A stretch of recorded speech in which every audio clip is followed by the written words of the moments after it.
খুবই চঞ্চল প্রকৃতির ষাঁড় দুইটি দেখতে পাচ্ছেন। এই একটা রশির মধ্যে বাঁধা আছে, কিন্তু এর মধ্যে এখানে দেখতে পাচ্ছেন একদম সব কিছু লন্ডভন্ড করে দিচ্ছে। গাড়ির থেকে নামানোর পর থেকেই এই ষাঁড় দুইটি খুবই চঞ্চলতা দেখাচ্ছে এখানে। তবে এটা একটা ভালো লক্ষণ, সুস্থ গরু সাধারণত এই ধরনের চঞ্চল হয়ে থাকে। আমরা দেখতে পাচ্ছেন এই গরুগুলো একটু আগে আনা হয়েছে, আর এই গরুগুলো দেখেন কি অবস্থা করতেছে। এখানে এদিক দিয়ে হেঁটে যাওয়া যাচ্ছে না, এখানে দেখেন রাস্তার মধ্যে কি অবস্থা করছে।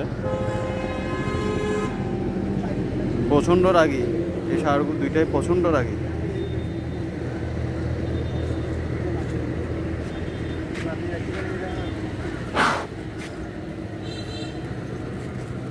এবার নাফা ভালো করে দেবো গরু, নাফা দিয়ে ভাই।